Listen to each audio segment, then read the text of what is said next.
మనకి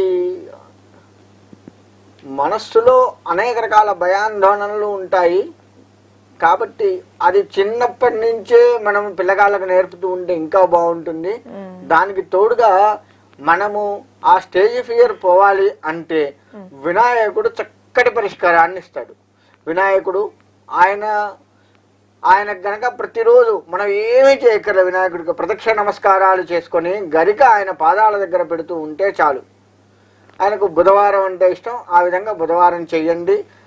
లేదు అంటే హనుమంతుల వారు, మళ్ళీ హనుమంతుల వారిని గనక పూజించినట్లయితే, హనుమంతుల వారి సింధూర అభిషేకం గనక చేయించుకున్నట్లయితే ఆయన చక్కగా ఉంచగలడు. ఎందుకంటే వినాయకుడు అని ఎందుకు చెప్తున్నా అంటే కలియుగంలో మనకి కలియుగే కపి వినాయక అని చెబుతూ ఉంటారు. అంటే అనేక రకాల అడ్డంకులు తీసుకొచ్చేవాడు వినాయకుడు. కాబట్టి ఆయన్ని ధైర్యంగా ఉండడం కోసం హనుమంతుల వారు.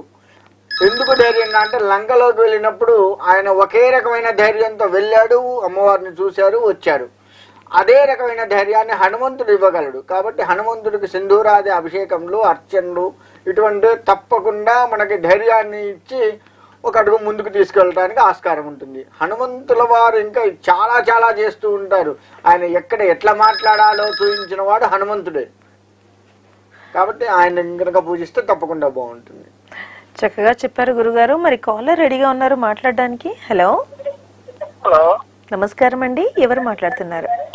మాది సత్తుపల్లి, ఖమ్మం జిల్లా. మీ పేరు చెప్పండి. మా బాబుకి హరికృష్ణ అని. మీ బాబు పేరు హరికృష్ణ. మీ బాబు గురించి తెలుసుకోవాలా? ఓకే అండి, మరి మీ బాబు డేట్ ఆఫ్ బర్త్ చెప్పండి.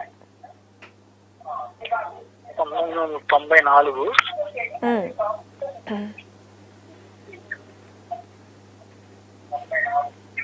Hello hello, date of birth చెప్పండి పూర్తిగా. 1994 జనవరి 26 ఉదయం 7ంటికి. జనవరి 26, 1994 ఉదయం 7ంటికి. ప్లేస్ ఆఫ్ బర్త్ చెప్పండి, ఎక్కడ జన్మించారు? పుట్టింది సార్ లింగపాలెం. ఓకే అండి, మరి ముందుగా మీ టీవీ వాల్యూమ్ పూర్తిగా తగ్గించుకోండి. హలో హలో, చెప్పండి.